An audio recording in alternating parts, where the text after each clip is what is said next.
have always enjoyed running. The passion took root when I was 12, trailing behind my father on his early morning routes before the world woke for work.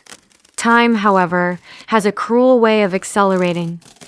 I am 28 now, and the landscape of my life has shifted toward the clinical and the grim.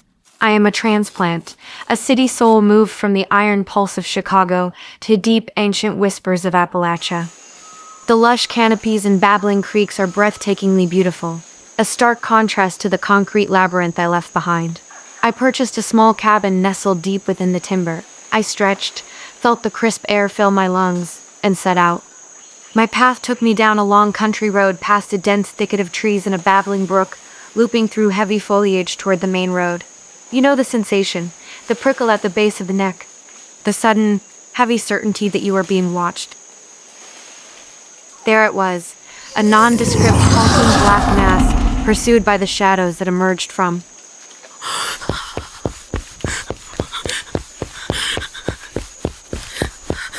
If I could just reach that door. I'm being followed.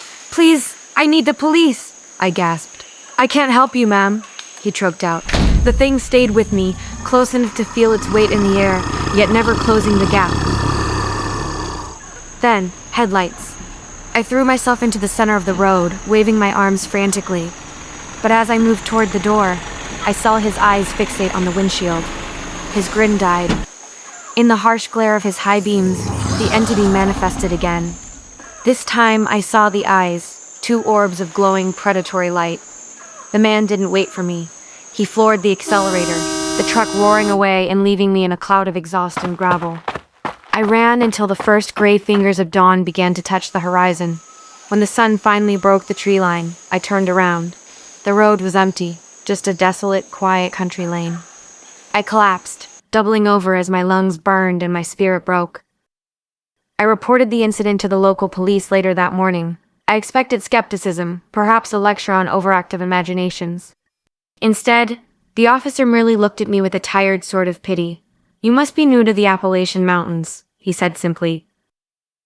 I didn't graduate law school with honors by being a fool.